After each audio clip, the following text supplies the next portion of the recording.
in history. He transformed Russia from a peasant society to a global superpower. But the human cost was staggering. Twice as many people were executed under Stalin's regime than were killed by Hitler. Yet when Stalin died, many in Russia wept.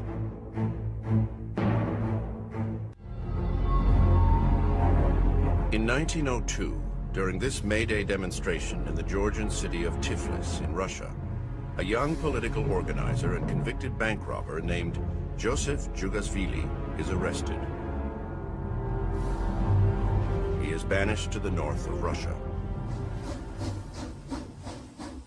During the next 2 decades leading up to the Russian Revolution, he will be arrested and exiled at least 6 more times. While in exile in Siberia, he changes his name to Joseph Stalin. The name will suit him well. Stalin means man of steel.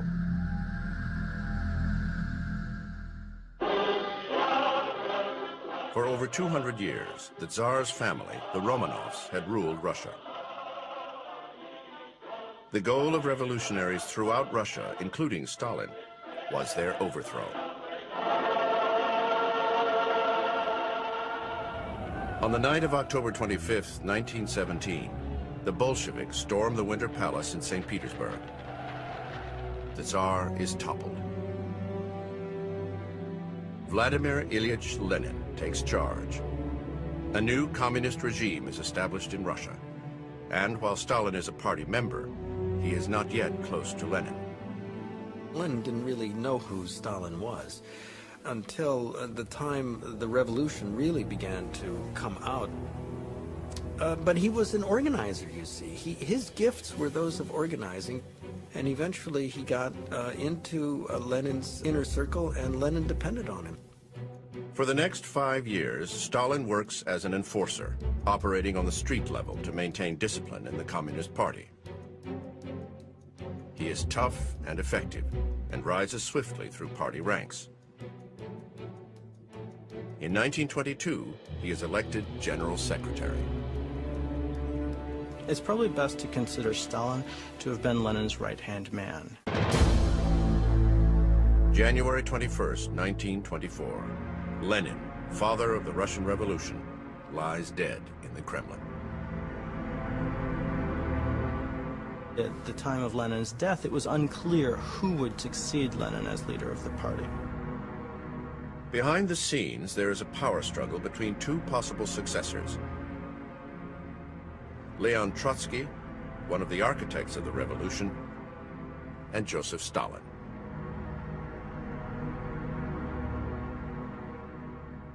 Lenin has requested a simple funeral, but Stalin steps in. He orders the construction of an elaborate mausoleum and has Lenin's body embalmed. Stalin hopes some of Lenin's power will rub off on him. 4 months later, at the 13th Congress of the Communist Party, Stalin asserts himself as Lenin's legitimate heir. But unexpectedly, Lenin's widow reveals her husband's last political testament. The will says Stalin is too harsh and urges his removal from his party post. At the same time, it praises Trotsky. Stalin must act quickly. He takes a shrewd and calculated risk. He threatens to resign. The choice was simple. Who was supposed to lead, Stalin or Trotsky? The majority were afraid of Trotsky and his extremely radical ideas. So they chose what they believed to be the lesser of 2 evils. The party Congress ignores Lenin's last testament and chooses Stalin over Trotsky to lead. It is a choice many will live to regret. Over the next few years, Stalin quietly and effectively consolidates his power through a series of shifting alliances with other party leaders. They were all pretty straightforward people. All except Stalin, that is. He was false and spineless. He always behaved like a sly Grand Vizier. Even after Stalin takes charge, Trotsky and his supporters are a threat to Stalin. The power struggle between the two remains intense. They are seen together for the last time at this party member's funeral. Stalin ultimately wins the struggle. In front of the cameras, Trotsky is led in shackles to the train that will take him to exile. He is publicly humiliated. After that, Stalin used the name Trotsky as a synonym for all sorts of treachery. The Trotskyists provided the perfect scapegoat.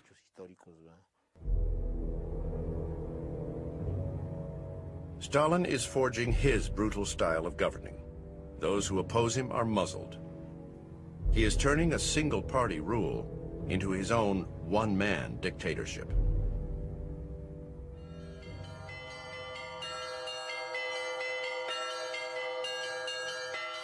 The Russian Orthodox religion, the faith of millions of Russians, is banned. Stalin will permit loyalty to nothing and no one other than himself.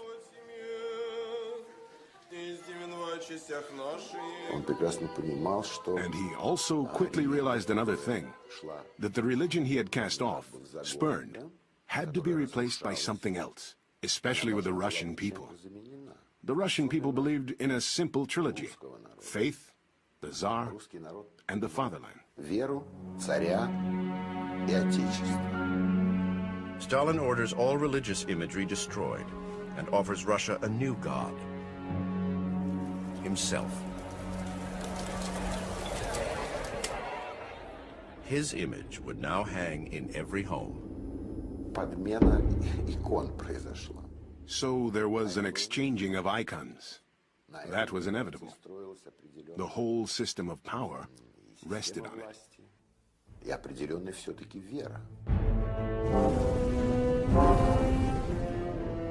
Russian Orthodox churches are destroyed.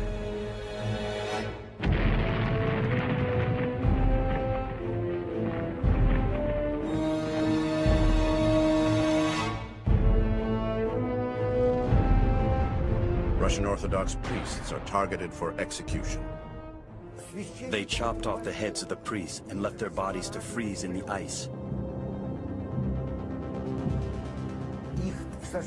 They were thrown into jail, shot, buried alive, or executed outside of Moscow, by the hundreds or by the thousands. There are numerous killing fields out there, littered with the bones of the Russian clergy. Stalin's plan is now terrifyingly clear. He will stop at nothing to achieve his vision of a new Russia.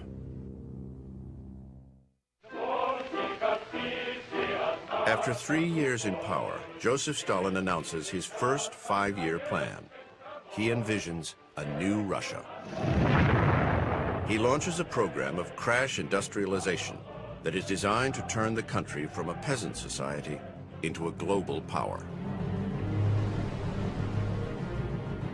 Enormous power plants are built in what used to be wastelands, producing energy for huge new steel plants and industrial centers. Often located thousands of miles apart, they are linked by a new network of railroads. This was one of Stalin's real insights. He knew that war was going to come because he saw the historical forces at work. There was going to be a clash. How can the Soviet Union protect itself? Only through massive, massive industrialization.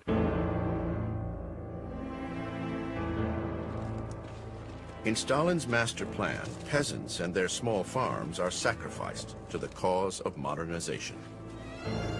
Collectives, or giant state-owned farms, will help pay for this enormous undertaking. When Stalin took over in Russia in the late 20s, the Soviet Union, the country as a whole, was still only about 20 to 25% urban. It was a largely agrarian country, and that's why the forced collectivization of agriculture was so important, because you were dealing with a country that was predominantly peasant. The dictator orders all agriculture to be collectivized at any cost. What it meant was taking the land, the possessions of every farmer, every peasant, and robbing them of their land, and putting them all together on communal lands, and saying, you don't own these cows, you don't own that wheat, you don't own this plow, you don't own these things. It isn't yours. None of it, any longer, is yours. With the stroke of a pen, he takes away the livelihood of 4/5 of the population. All that belonged to our farm had to be surrendered. We were not allowed to keep anything. The order was given that everything belonged to the collectives. I don't know what drove Stalin to issue such an order. He destroyed human beings. But the farmers fight back. They refuse to deliver their harvest. Without hesitation, Stalin orders a frontal assault on the rural population. A wave of violence sweeps the country. The secret police are ordered to search peasants' homes and confiscate all personal property. Stalin brings in brutal enforcers, like Kuzma Petrenko, to lead this operation.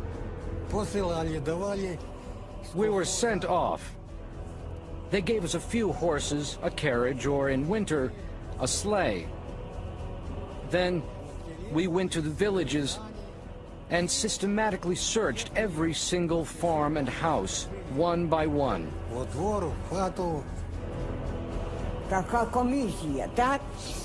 The police just came in and took everything away. It was impossible to hide anything from them. They took everything apart and searched every nook and cranny. We got a paper from the local Soviet detailing exactly how much grain we were to deliver. We considered Stalin's orders to be law, ironclad law. We believed in him, and so we carried out his orders.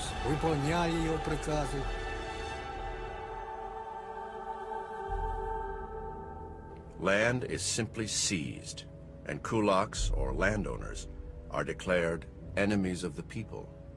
My father always used to return home late from work. But still, I waited for him every night so he could tell me a story. One night, there was a knock on the door. They were secret agents from the NKVD.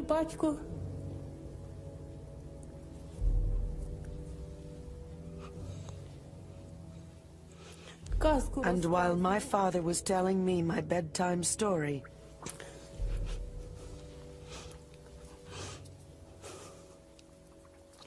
they turned the whole house upside down.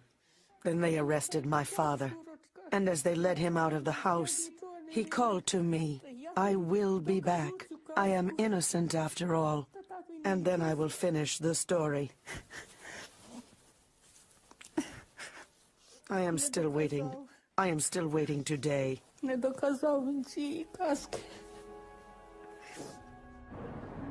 Hundreds of thousands of kulaks pay a terrible price for their refusal to yield to Stalin's will.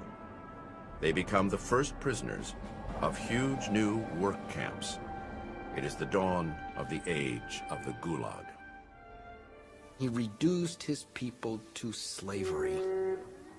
He enslaved his people under the guise of socialist, communist reform. And the tragedy of that, it is on a massive scale. New camps spring up everywhere that convict labor is required. The enormous pool of forced laborers inspires Stalin to even grander visions of modernization, like the White Sea-Baltic Sea Canal. Man gets used to anything. That's a fact. Getting used to it is a matter of habit. Even if you've never held a shovel before in your life, you grab it, and you get used to doing what you are forced to do. Of course, it happened that some of them croaked, sure, but that's life. This project is completed in record time. But the canal is too shallow for most ships and frozen over half the year. Its construction cost the lives of 150,000 men. Yes, this canal project was the idea of our leader. Truly, a grand idea. But maybe the job was too tough for some of the workers. In this rare footage, Stalin officially hands over the canal to the Soviet people. He hates these ceremonies, but he tolerates them because they reinforce the notion of the Stalin miracle. And while Stalin takes the credit, men like Genrikh Yagoda, standing here at Stalin's side, do the dirty work. Yagoda is the notorious head of the NKVD, the political police. His job is to procure the slave laborers. By the mid-1930s, there would be 10 million forced laborers in the Soviet Union. Slaves to the vision of the Communist Party and Joseph Stalin. 1932. Stalin's modernization is taking a terrible toll on Russia. Apart from the major construction sites, the country is calm as a cemetery. This village has lost its struggle for survival. Even those who are not forced to slave in a gulag are close to starvation. Whatever food is left is distributed to industrial laborers. Meanwhile, the rural population is left to starve. I recall very precisely. Our neighbor, an old woman, came to my mother and lamented. No bread on the table, but Stalin on the wall. The people of the Ukraine are particularly hard hit. They had resisted collectivization more stubbornly than anyone else. It started in spring. My older brother suddenly became very sick.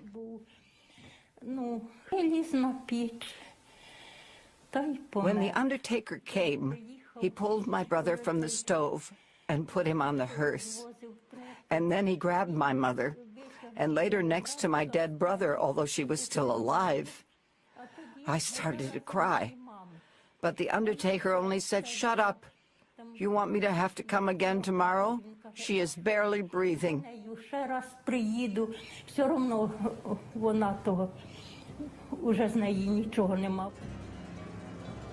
People can only save their lives by escaping. But Stalin has the roads blocked and train lines suspended.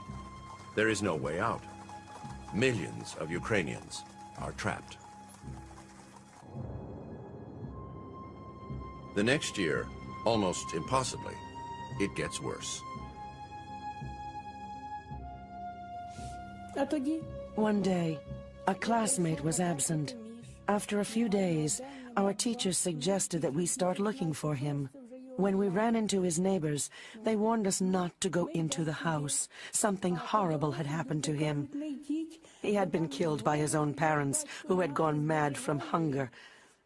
And they had cut him into pieces, pickled him in a barrel, and had started to eat him.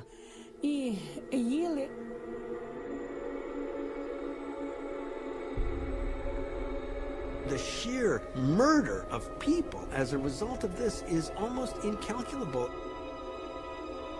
My God, this was a catastrophe beyond imagination.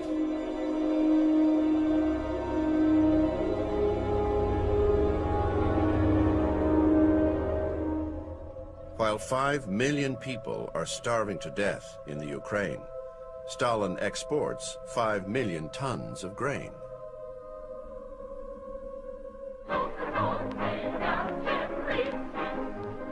Life in Moscow is very different. Those who are willing to follow the party line and submit to Stalin's will are rewarded with cars, pleasure trips, and a glittering nightlife. There is no doubt in their minds whom they have to thank for that. Поднять бокалы за великого Сталина, который ведет нас по светлой дороге к коммунизму. Stalin lives with his second wife in Moscow. His first wife died in 1907, after just 3 years of marriage and the birth of their son, Yakov.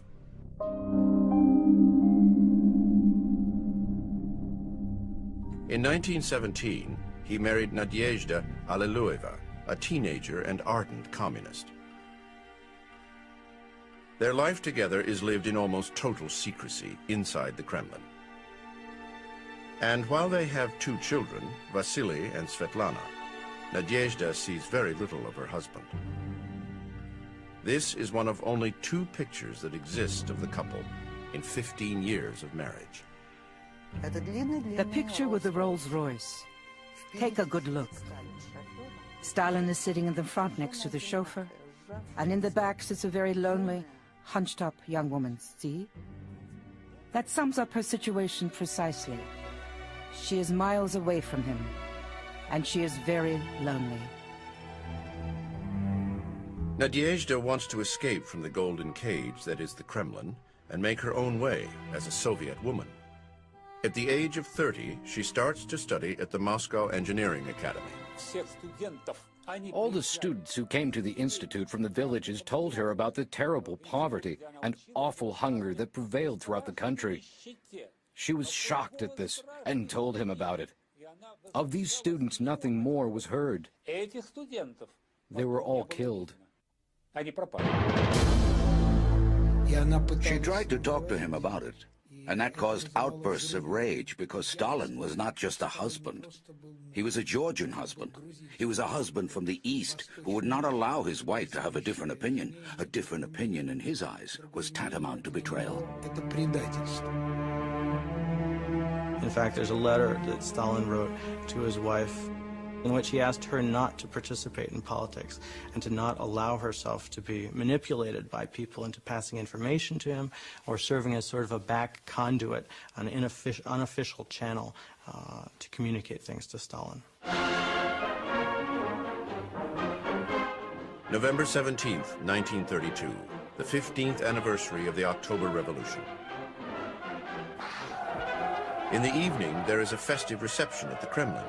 It is a boisterous night of dancing for the party elite. But somewhere on the sidelines, a fight breaks out between the Stalins. That evening, he behaved terribly at the table, threw pieces of bread at her and insulted her publicly in front of others, so that even the wife of the defense minister, Voroshilov, said, "Let's go. The gentleman is not in a good mood tonight."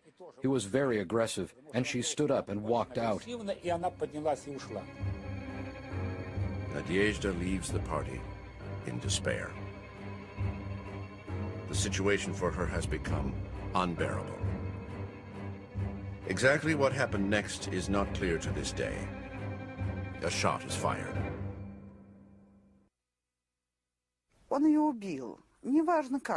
He killed her. It's not important how he killed her. Whether he killed her with his own hands, or whether he drove her to suicide.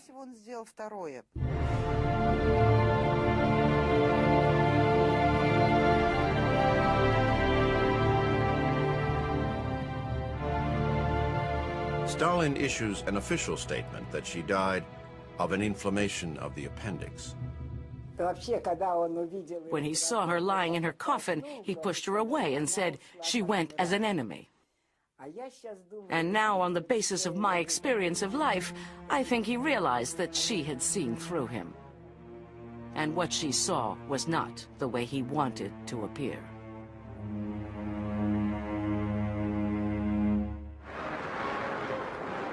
Stalin is now known as the ingenious man of steel and proudly boasts of his achievements.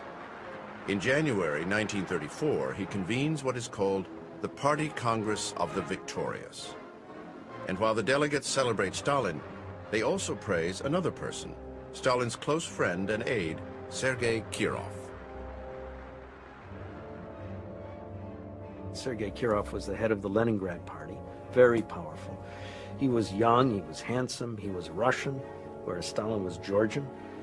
People adored him. After the upheaval of industrialization and the madness of collectivization, many party members favor a softer kind of communism. They support Kirov and elect him to the Central Committee by a wide margin. That came as a great shock to Stalin. And in the course of the Congress, some activists also approached Kirov with the proposal to name him as Secretary General and have him lead the party in Stalin's place. Kirov declines the offer. But he has become far too popular and poses too great a threat to Stalin. December 1st, 1934, 4 o'clock in the afternoon. Sergei Kirov leaves a party meeting at his official residence. At the same time, a 30-year-old Dmitry Nikolaev slips through a side entrance. 3 minutes later, they meet.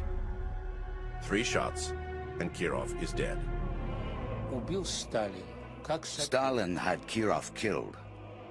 From the 17th Congress on, he regarded him as his rival. And since power was everything for Stalin, since he did not know anything but power, he decided that all his rivals had to be done away with. The Kirov assassination triggers a wave of unbounded terror. Murder has become legitimate government policy.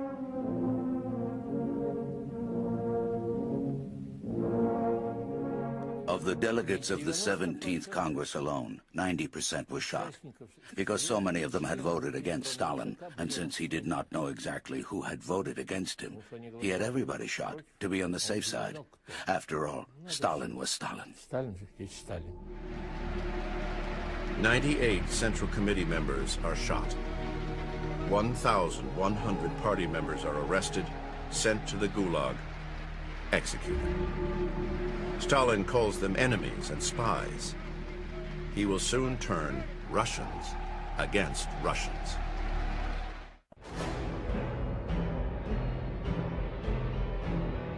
Смерть этим врагам! Смерть этим паразитам! Вот какой наш должен быть протест этим врагам! Stalin's assassination of Sergei Kirov sparks a wave of political executions across the country. Now Stalin sees a new danger: enemies, traitors, spies who have infiltrated his government. Hysteria was provoked. The so-called spy mania, the fear of spies that had allegedly infiltrated the state on every level. Вся наша страна, от малого до старого, ждет и требует одного: изменников и шпионов, продавших врагу от нашу родину, расстрелять как поганых псов. With this line of argument, masses of people could be arrested and incarcerated, with no other justification. Those who won't name names become suspects themselves. Neighbors turn against neighbors. No one is safe. Informers were everywhere in those days. For example, there were the building supervisors called dvorniki. They were recruited by the NKVD and told to name 5 people from their block. If they could only give them 4 names, then they themselves became number 5.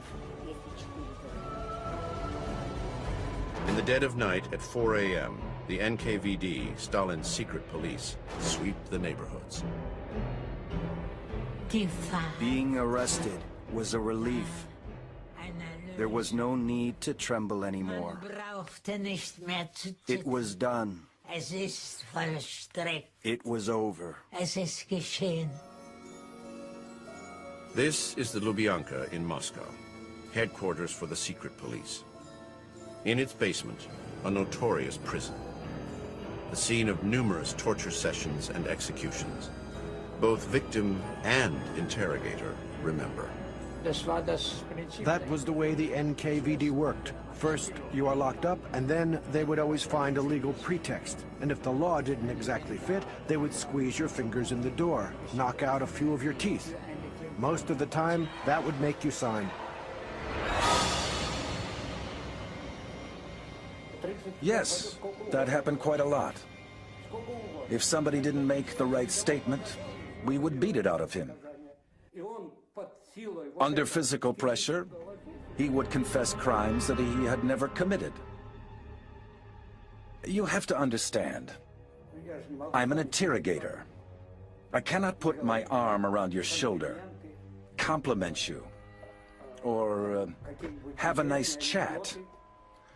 No, I have to get everything out of you that you are being accused of.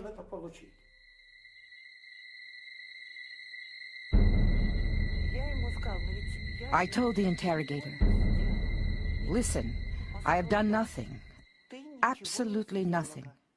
And he just answered tersely, I know, but it's cheaper for us to lock you up than to keep you under surveillance. Literally, that is what he said.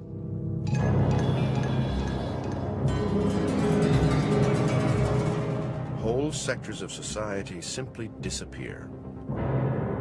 Stalin's infamous purges sweep the nation.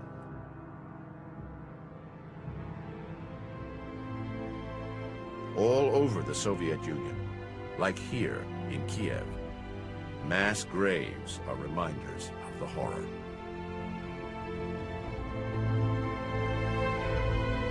Purge in Russian means chistka.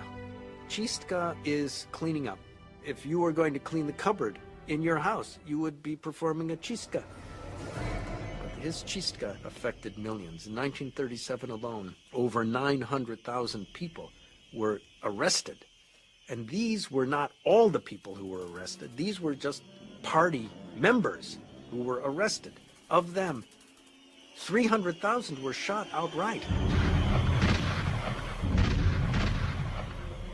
Just, you know, after a 10 or 15-minute trial. They were just shot. These troikas would go around, the so-called troikas. They were made up of 3 field judges. And they would go from place to place, and you would bring somebody to the troika, and they would hear the charges, and the prisoner would say, I'm not guilty, and then they'd shoot him. It was as simple as this. During a 2-year period, more than 1.5 million people are killed nationwide.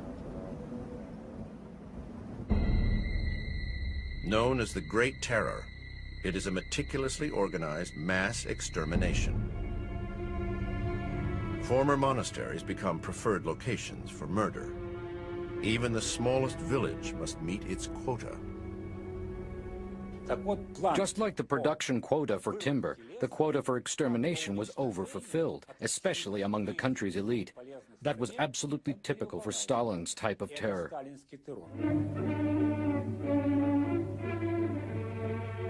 In Moscow, Stalin relaxes at the ballet, his favorite, Swan Lake. When the applause dies, he returns to his desk. It's a killer workload. He signs death warrants, often several thousand in a single night. Sometimes he finds the lists too short and adds a grim note like this: 6,000 more, no matter who. Stalin would stay up late at night drawing up lists of people, whom to arrest, whom to execute. He himself was personally informed of how the interrogations would go. He himself personally gave the orders. 366 death lists, signed in red ink by Stalin himself. 44,000 names. Sometimes the dictator crosses out a name and spares a life.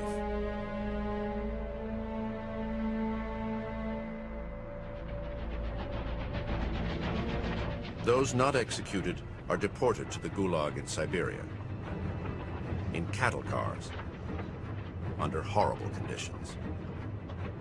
28 people were squeezed into each cattle car. We had nothing to drink, but they gave us salted fish. We were stupid enough to eat that because we could not imagine they would let us die of thirst. And we didn't have a toilet either. Thousands of prisoners are transported to the camps daily. After 3 months and over 4,000 miles on the so-called death route, prisoner Peter Demont reached Siberia. That's where we got out of the railroad cars. We stumbled and crawled, or rather fell out of the train. And of course, we were surrounded by armed guards who searched each and every car, so nobody could hide. Prison warden Dantsik Baldaev recalls the horror.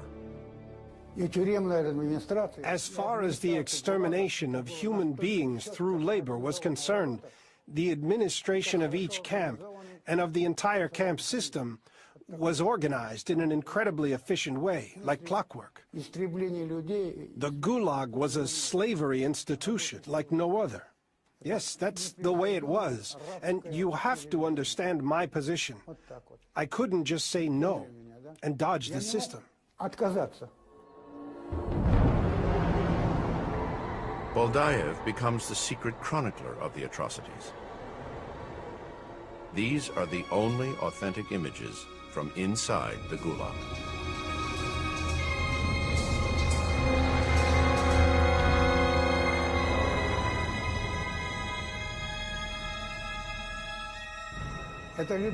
It was a cannibalistic system. Literally, it devoured human beings. The life of the individual was worth nothing, absolutely nothing. The whole system was built on nothing but violence, blood, and a mountain of corpses.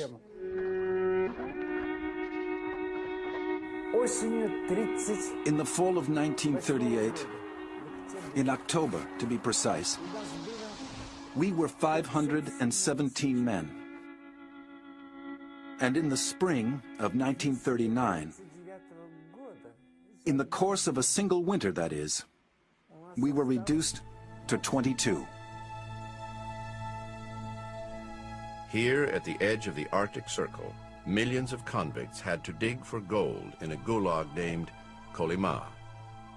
Russians whisper, Kolyma значит śmierć.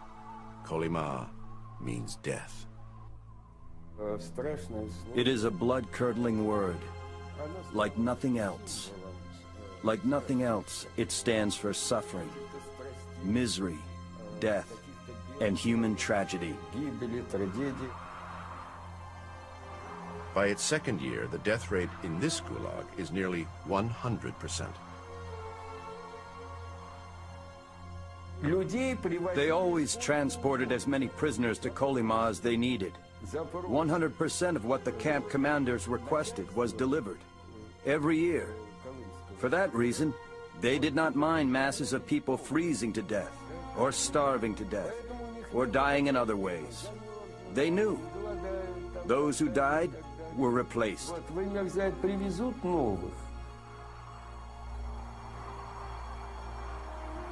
As soon as they arrive in camp, prisoners are assigned to one of the various gold mines.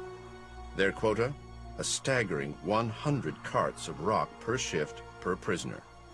Backbreaking labor to support Stalin's new industrial Russia.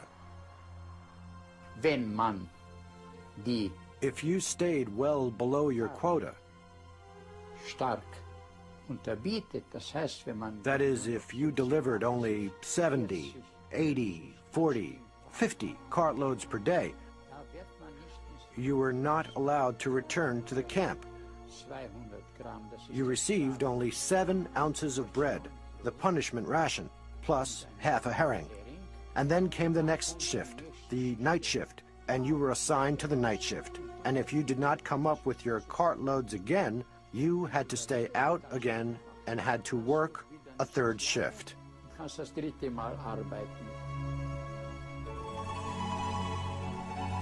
And perhaps the greatest irony of all, thousands of prisoners write letters to Stalin, desperately seeking help from the very man who has ordered their imprisonment. All our hope rested on Stalin. We really believed that all this happened without his knowledge. We were firmly convinced that he was a saint, the most holy one, the only one who could possibly save us. We all revered him and worshipped him like a god. Yes, we believed Stalin was the Almighty. 3 million prisoners will lose their lives in Kolyma. Yet somehow, Stalin remains above the death and deprivation he visits on his own people. It is a terrifying story of the power of myth. Мы, женщины, помним и знаем, что нашей новой, счастливой жизни мы обязаны партии большевиков, партии Ленина, Сталина и герои героев, великому родному Сталину. Stalin was a master at manipulating and maintaining his public image. An image that remained untarnished by his ruthless behavior.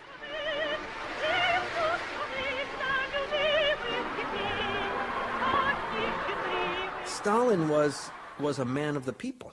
Or that is to say, that is one face of Joseph Stalin, and that was one that he cultivated very, very carefully. Stalin intuitively understood and seized every photo opportunity. These images of Gelia Markizova were captured in 1936. Stalin as the best friend of children. Now this wasn't very familiar. But now there was an illustration to prove that Stalin loved children. Stalin used this photo with Gelia to portray himself as the father of Russia. But Gelia's father, a party official from Siberia, would become a target. My mother greeted me and said, "Papa has been arrested, but don't worry, he's not an enemy of the people. They'll soon release him." Stalin's henchmen claimed the girl's father was a Japanese spy. He was executed by firing squad. He didn't come back. So, that's how my happy life, my happy childhood came to an end. Тебе нужна всесторонняя ориентация и всесторонний учет всех плюсов и всех минусов. Каким был Ленин? In public appearances, Stalin carefully burnished that image of the benevolent patriarch, the calm and self-confident leader. Чтобы они были так же правдивы и честны, каким был Ленин. His speeches were recorded on gramophone records. They transported Stalin the man, his message, and the power of his myth to the most remote corners of the country. It was all a beautiful illusion.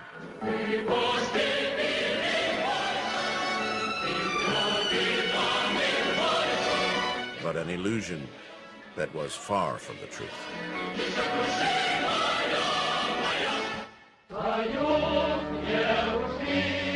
Stalin used every means available to hide the terrible truth of his reign.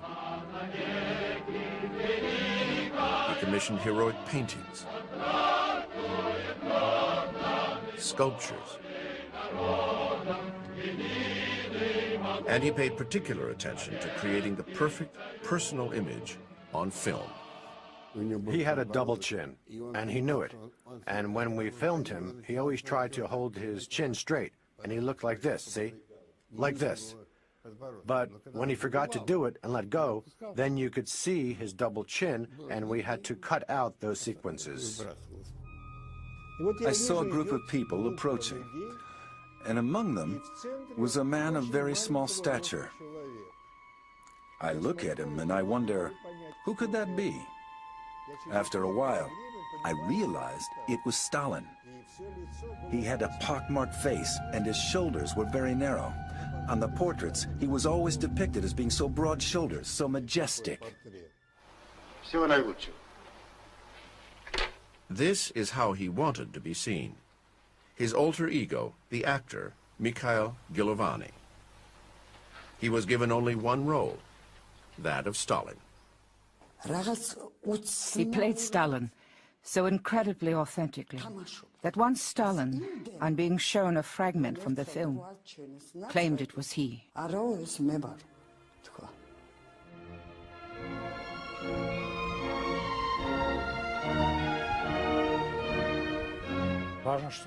What mattered was that he looked so important on the screen. He wanted everyone to see him and recognize him as a god, a leader. That was typical of him.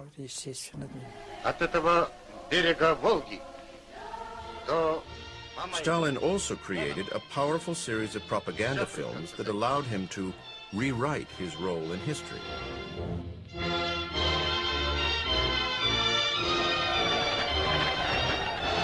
This 1937 film, Lenin in October, portrays the events of the night of the October Revolution. Here, Stalin is a confidant of Lenin, plotting the revolution. In fact, he wasn't even there. On the night of the October Revolution, on October 25th, 1917, there was a tea party in the apartment of the family of Stalin's girlfriend. Stalin drank tea the whole night, told amusing stories and Georgian jokes, something he'd like to do. That's how he spent the night. The theory of two leaders of the revolution is pure invention. Stalin never played that role.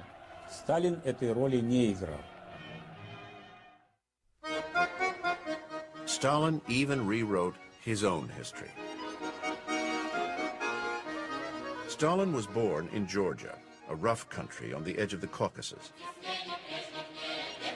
in this small house in the village of Gori. In the 1930s, Stalin hid the modesty of his birthplace. The simple house was turned into a shrine. What the visitors don't discover, the small house was hell on earth. Stalin was the son of a Georgian cobbler and a washerwoman. Now, there are a lot of stories, a lot of rumors that circulate about this household, about the violence of his father, about his father's drinking habits. His mother was devout and very strict. This rare footage of her was taken as a film biography. Stalin had the project killed. When Joshep was 14, she sent him away to the seminary to become a priest. He would never forgive her. I must say that Stalin's relationship with his mother was very poor. Sometimes he even called her an old whore in front of others or his colleagues. But he would portray himself as the loving son. These are pictures from her funeral in 1937. Stalin did not attend the funeral. He sent a wreath instead. He had visited his mother only once in the last 40 years of her life.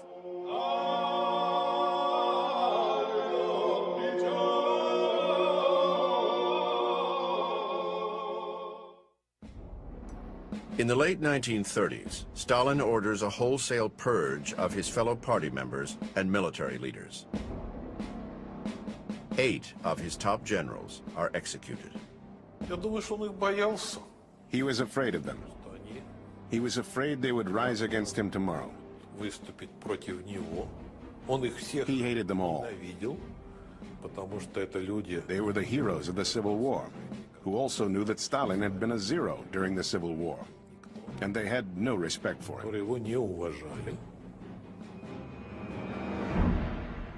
What hit them came like an avalanche.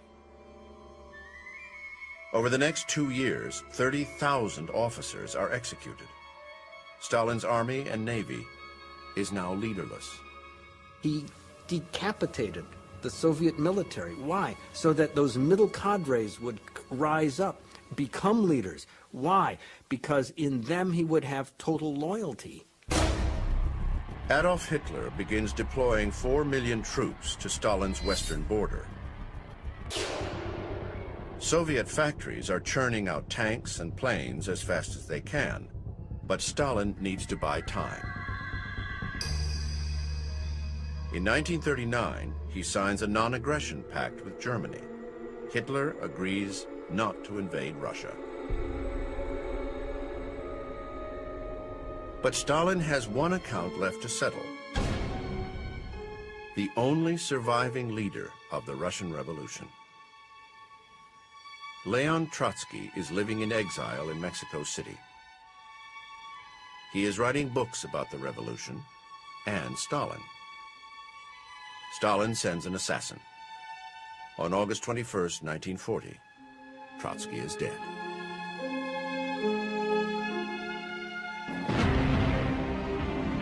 June 22nd, 1941.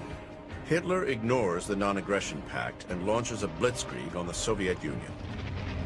3 million German soldiers and their allies march east. The Red Army is caught completely off guard. Their losses are staggering.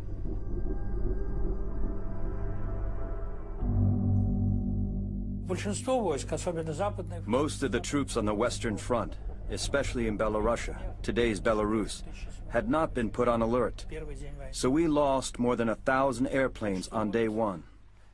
This destruction in 1941 has to be blamed on Stalin alone.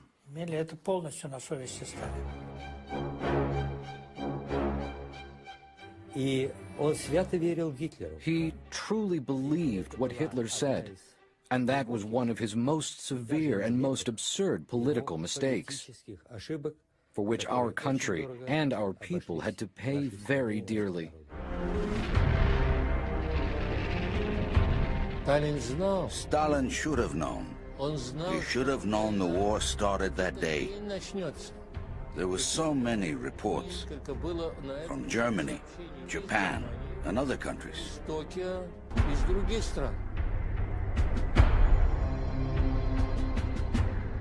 At his dacha outside Moscow, Stalin is alone and not sure what to do next when a car arrives. Normally, no one would drive out to the dacha without an order. The people from the Politburo showed up unexpectedly. When they entered the room, Stalin sat in an armchair and was deeply shocked. He literally jerked and asked, "Why did you come?" He thought they had come to arrest him. He realized, of course, at that time, that it was all his fault. He was to blame for what had happened so far.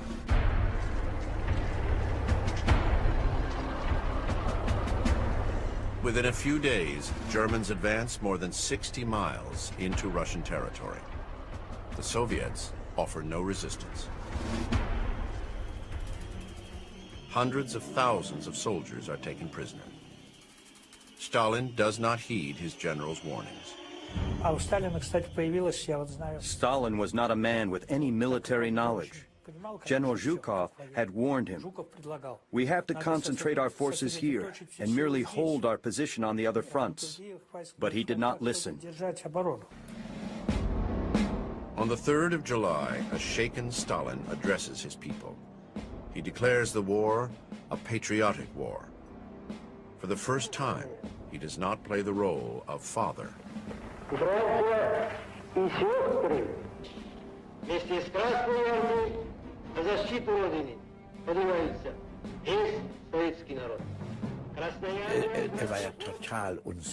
He was totally insecure. That was one of Stalin's worst speeches ever. He stammered, and you could see how shocked he was, how terrified. Maybe he even lost his trust in victory. But Stalin touches the hearts and souls of Russians. He appeals to their patriotism and conjures up the great victory against Napoleon.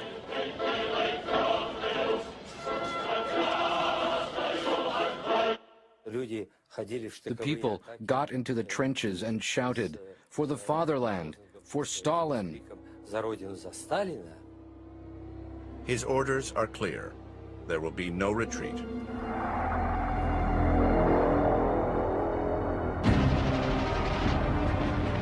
His troops engage in devastating, often pointless battles, with hundreds of thousands of casualties and POWs. In the beginning, the Russians suffered heavy losses. As soldiers, we often watched huge waves of attackers just being gunned down.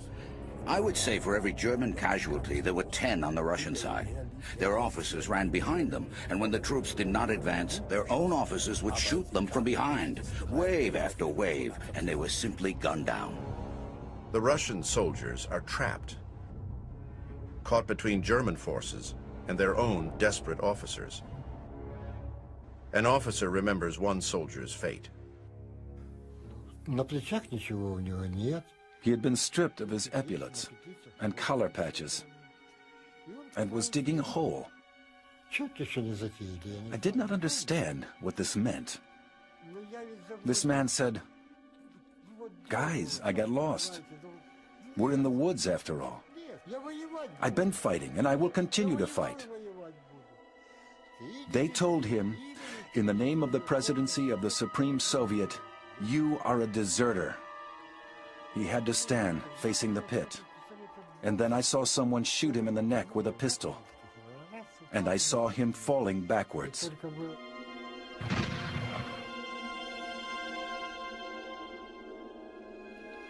It was horrifying to me.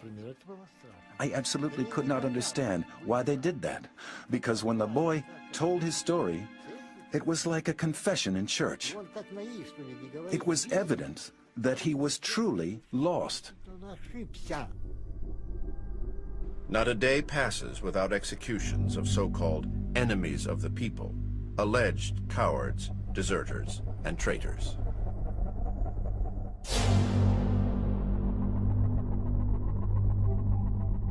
Stalin давал такие распоряжения. All of this was done on Stalin's order. Nobody was allowed to discuss it or correct it. And thus the masses of Soviet officers and enlisted men were killed. Советских солдат и офицеров.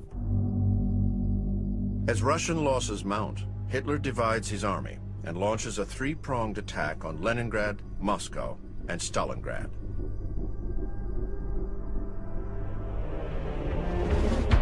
His Central Army marches towards Moscow, the center of Soviet power.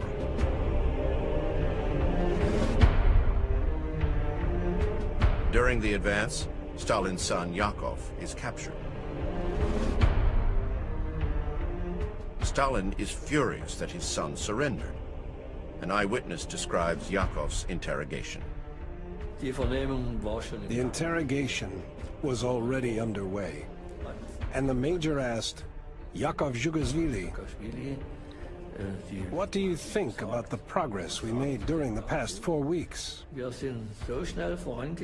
Now we are going to march into Moscow." At that point, Stalin's son smiled and shook his head. "You are never going to enter Moscow," he said. "My father made sure all the houses are booby-trapped, and you will never enter the city."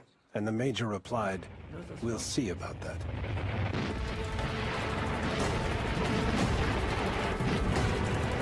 In November, German troops have Moscow in their gun sights. They are less than 20 miles from the center of the city. We believe that the mass of the Russian army had already been destroyed, and that the advance on Moscow was basically a matter of marching speed and not of enemy resistance, since there was no more enemy between us and Moscow. We were sure the war was over. Stalin has the city fortified and parts of the government evacuated. He has a secret subterranean bunker built in the countryside. An emergency seat of government in case Hitler's troops seize control of Moscow. A train is kept waiting at the station for Stalin's escape. But Stalin stays. Now, the man who'd ordered the ransacking of churches and sent thousands of priests to the Gulag uses the power of faith for his own purposes. The churches are opened again. Божиею помощью наша доблестная русская армия изгонит фашистскую нечисть из пределов нашей Родины. With the future of the country at stake, Stalin sends fresh troops to the front. They march from Red Square directly into battle.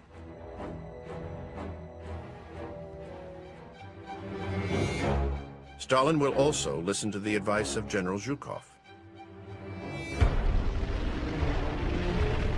Troops from the Asian front are sent to reinforce his lines, troops that are trained in winter warfare.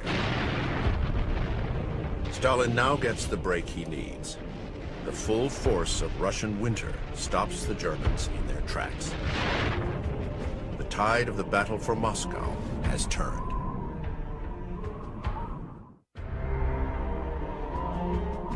The battle for Moscow has turned. Russian lines hold, and their troops now move on the offensive. Hitler will soon suffer his first major defeat. His forces are overextended, and his troops weakened by the bitter cold of winter. Within months, the Germans are forced to retreat. Moscow is saved. The Allies are now more confident in Stalin's leadership and Russian prospects. The United States and Britain ship enormous amounts of supplies, supplies that will make a decisive difference. But Stalin wants more from the Allies. He desperately wants a second front that will require Hitler to split his forces and fight on both his eastern and western borders. But the Allies are reluctant. For Stalin, victims didn't count. His own people didn't count. They were just statistics. Neither the Americans or the English want to lose more people than they had to. That's partly why they lingered with the Second Front. In the north, Leningrad has been surrounded by the Germans for months.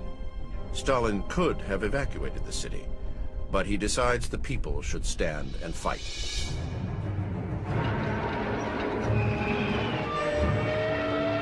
He demands that every citizen take up arms, every soldier defend his family. Valor at any price. The siege would last 900 days. Hitler plans to starve Leningrad. For a while there was shooting, and then there was silence. Why? The German shouted something inconceivable, which I hesitate to repeat here. They called, "You are going to die one way or another. The city is going to die."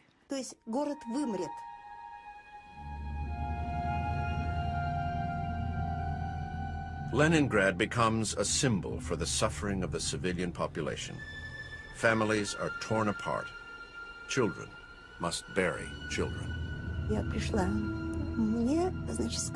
They said my little brother, Yurik, had died, and shouted, "Get the sled from home and pick him up."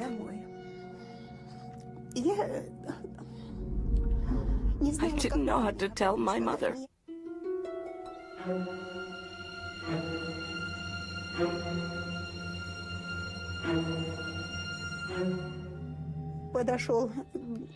A truck came loaded with dead bodies just like they used to transport lumber.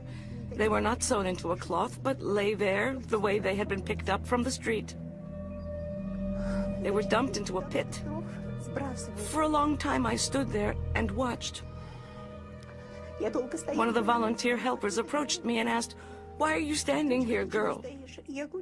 "I am waiting," I replied, "for the pit to fill up so we can put the boy on top. Otherwise he will be crushed." Over 1 million people die in Leningrad from cold and starvation. But the hatred that Hitler stirs up will strengthen Stalin. We went to war for the fatherland and for Stalin. You may deny that today, or mention only the country, but the country was linked inseparably with the word Stalin.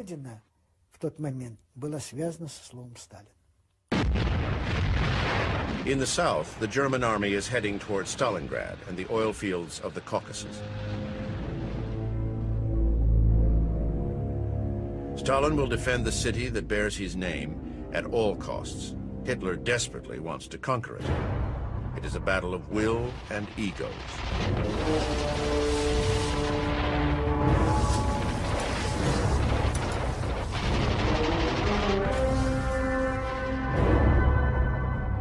But Stalin will put his ego aside and let his generals fight the war. In fact, the generals were now in control. He only confirmed their decisions. Only on occasion, when he meddled with their business, things would turn bad.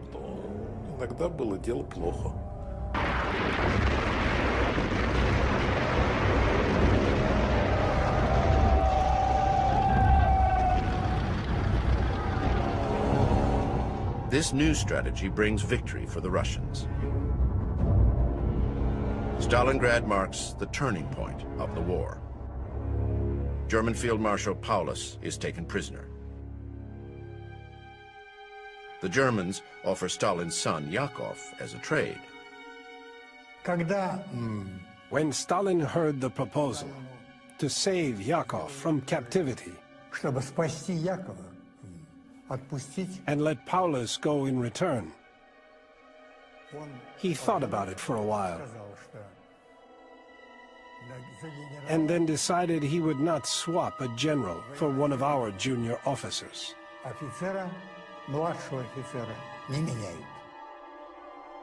Stalin rejects the exchange. He lets his son die in a German concentration camp. I'm often asked whether I hate Stalin for not bartering my father for Field Marshal Paulus.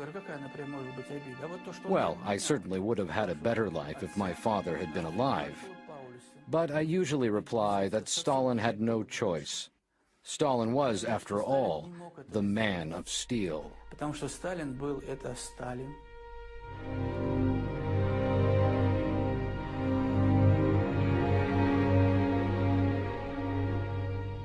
And in a barbaric display, Stalin would parade German prisoners through the streets of Moscow.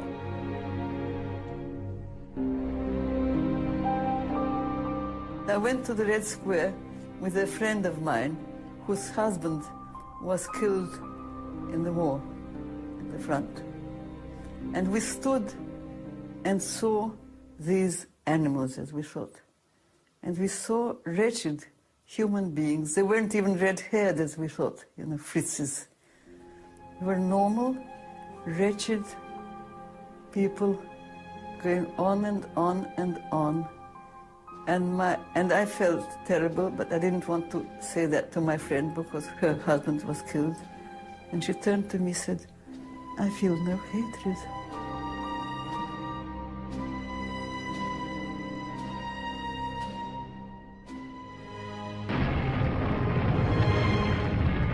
June 6, 1944, D-Day, the Normandy invasion. The Allies' second front is finally open. The days of Hitler's Reich are numbered, and the Allies will plan the post-war era.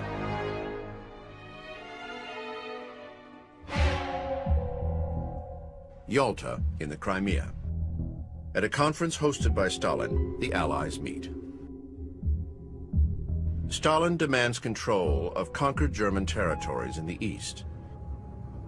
The Western powers are tired of war. They have achieved their objectives, and so they concede. At Yalta, Stalin had a much more determined, not necessarily clear, but determined view of how the world was going to change after the war. And Stalin, being that immovable object, what were they going to do? Invade him? He knew they wouldn't do that. And he knew he had all the cards. And the weakness of the West for him was always evident in its desire to compromise and its desire to be a good guy, to have friends. Stalin didn't need friends. Stalin needed enemies. April 1945, the March on Berlin. Stalin wants to reach the capital and make it into the history books as the man who conquered Hitler.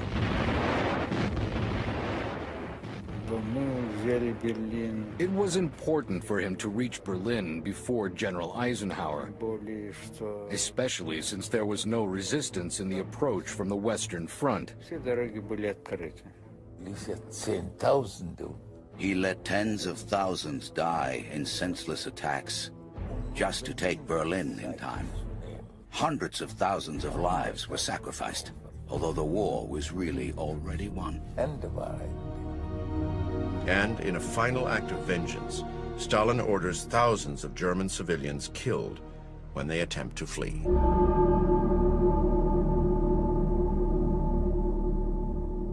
Of course it was drummed into our heads by our propaganda. Whenever you meet a German, kill him.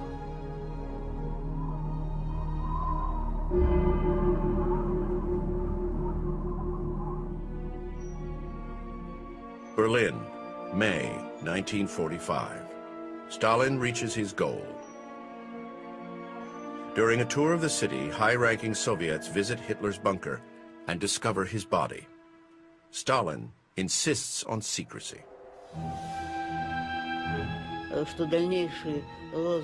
Under no circumstances was Hitler's death to be publicized. That was Stalin's explicit order. For this reason, no photographers, no press, no film crews were present when the body was discovered. Absolutely nobody. It was to remain top secret. Никто. Совершенно секретно. Hitler's Reich has fallen. For Russia, the human cost of victory is staggering. It is the highest casualty figure for any country in the history of war. 27 million men, women, and children are dead. 1945. Russia is now a superpower. Stalin celebrates his European victory with a parade in Moscow. He now calls himself Generalissimus. Наконец, when the war was finally over, when it had ended with victory, Stalin, of course, became a god, a hero. That was an unforgettable time. Stalin sees himself as the invincible general and conqueror of Hitler. He was hailed as the greatest strategist of all times and all peoples. Of course, he was nothing of the kind. In fact, Stalin was inept as a military strategist. He didn't understand strategy. He knew nothing about advanced military maneuvering, and he just could never win a battle if his life depended on it. The people did not win the war thanks to Stalin, but in spite of Stalin. He wanted to liquidate anybody who knew about his miserable failures in the war during 41 and 42.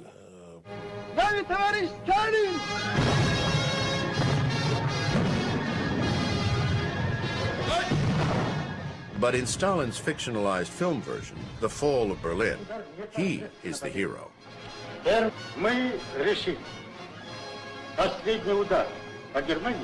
He wanted history to remember him as the great victor. Not as the frightened politician who was scared as hell of Hitler.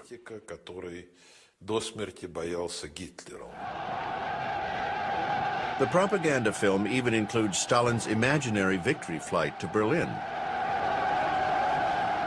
The film was created by Mikhail Sharely, Stalin's favorite film director.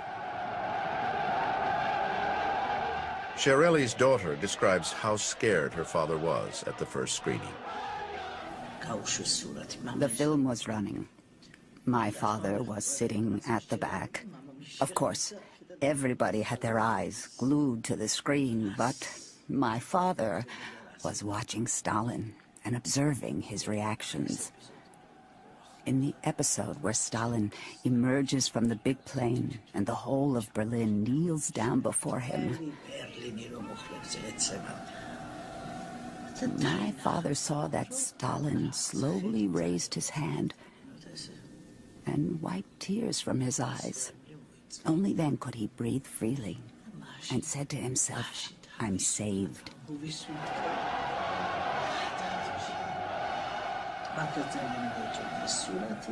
Stalin really did like the film.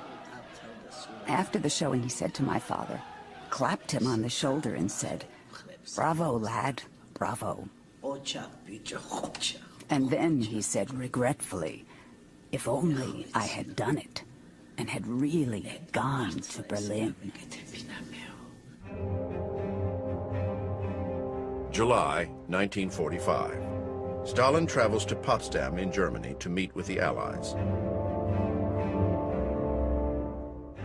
He sits down with Churchill and Truman.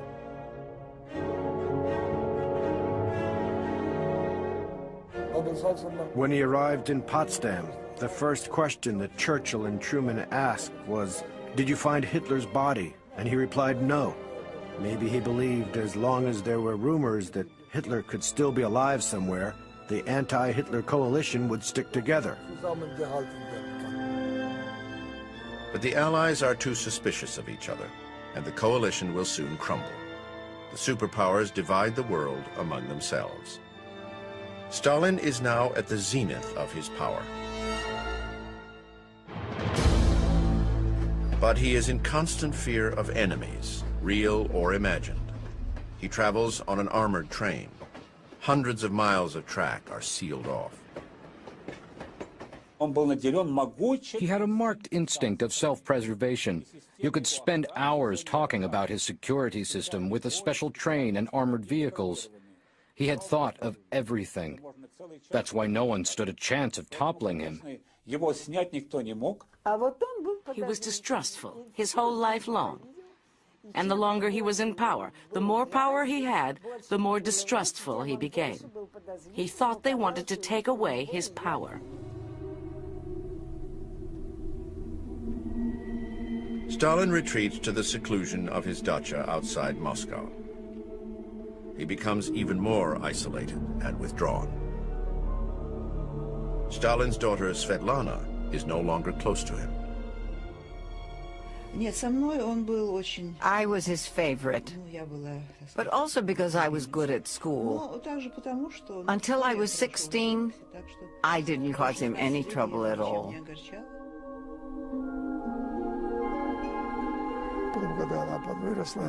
But when she grew up, she started causing nothing but trouble. She didn't listen to him. She got divorced, and he never saw some of his grandchildren. His son Vasily failed at school, but Stalin made him the youngest general in the Soviet military.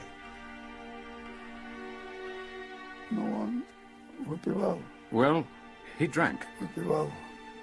He drank. It's bitter to speak about it. It was his ruin. Vasily was constantly afraid of Father. He was so afraid of Father that he literally shook in his boots. When we were sitting together, he was really quite drunk, and he poured himself another one, and I said to him, "Vasya, that's enough. Stop." Then he drew his pistol, which he always carried with him, and said, "I have only two ways out. The pistol is one, and the bottle is the other, because I only survive as long as my father is alive."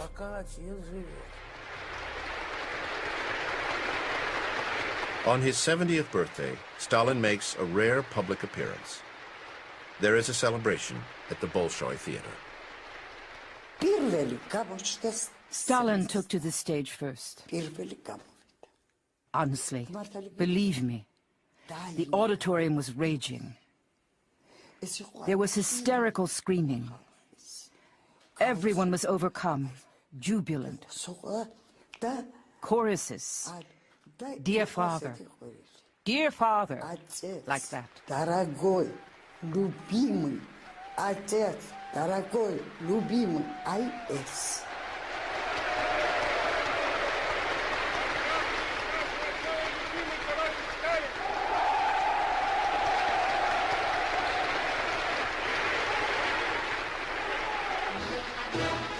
This was precisely the time when Stalin was adored, worshipped like a god. And that's precisely what was instilled into the children, too. And my childhood began with this idea, and ended with this idea.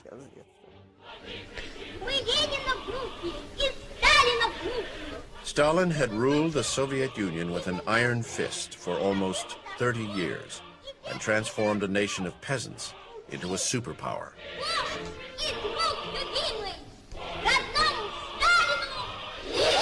But a new generation of leaders would have to shape the world and the Cold War ahead.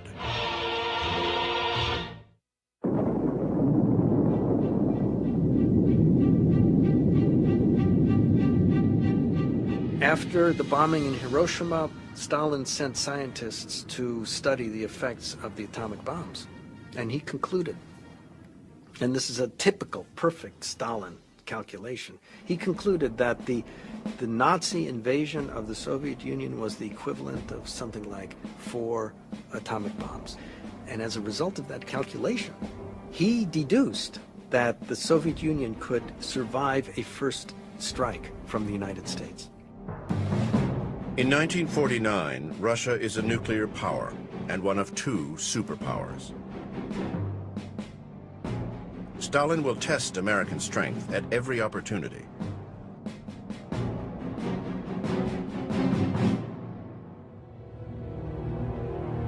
But at home, his paranoia continues to grow. Stalin sees himself surrounded by enemies and trusts no one. His whole life, Stalin was waging some kind of campaign. First, he fought the kulaks, or the Trotskyists, or the supporters of Synoev, and then some other group of so-called enemies. That means there was always one group in the foreground that had to be destroyed, and so these people were arrested. After the war, there was a new campaign, this time against the Jews. Towards the end of 1952, Stalin starts rumors that Jewish doctors in the Kremlin are conspiring to assassinate the leadership of the country. Stalin is afraid of his own doctors. He had the flu. The doctor is called from the Kremlin clinic, as usual. He duly examines him, prescribes medicine, which he has with him, and leaves it there. Then Stalin calls one of the staff whom he knows and sends him to a pharmacist outside Moscow to buy the same medicine. The ones the doctor has left, he just throws away. Stalin's last purge targets intellectuals, professors, artists, writers. Russia's elite, hauled off to the Gulag by the thousands. They are Stalin's last victims.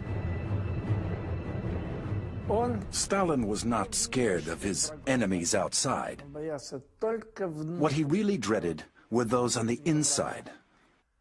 Stalin always felt threatened only by his own people, which he deeply despised.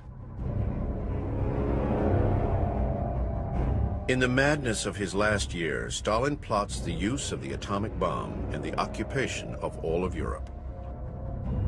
He also plans, yet again, for the murder of his closest advisors.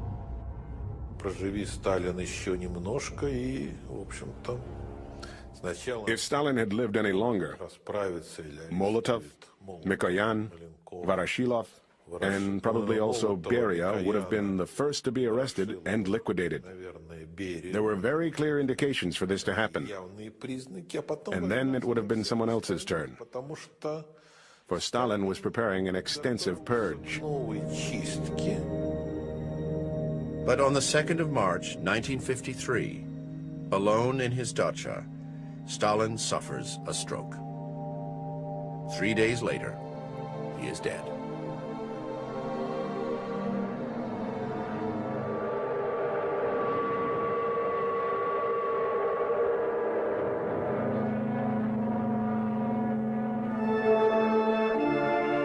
When he died, the people that he had oppressed and tortured are, amazingly, moved to tears. Yes, for me that was the day almost of despair. I thought now things are going to get worse.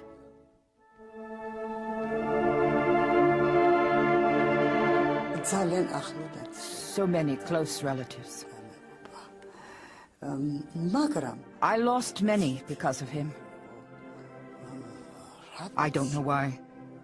There's something I can't explain to this day. But I cried too. Yes, I wept. Stalin is, to my mind, the titanic figure of the 20th century.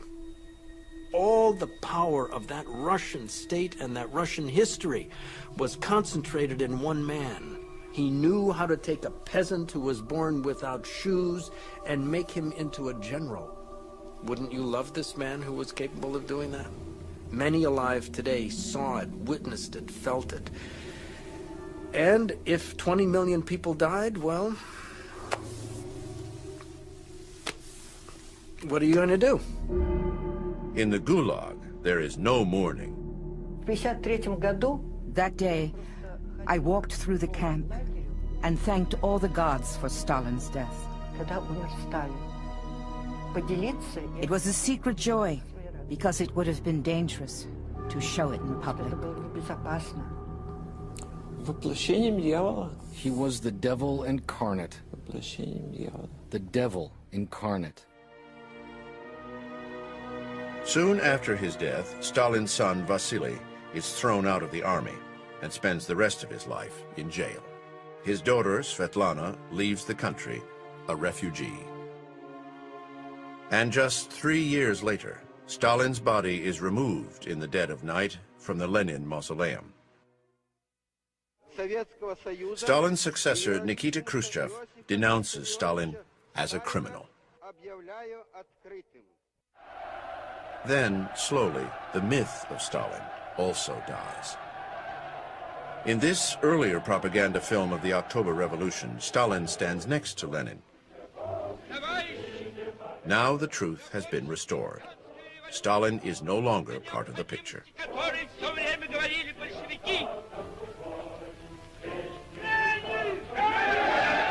It is known as de-Stalinization.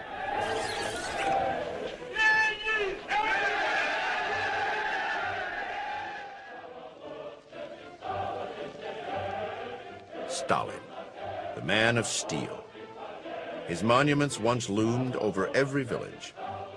Now they gather dust in junk rooms. And yet, other memories linger. Even today, there is an enigmatic affection for the man.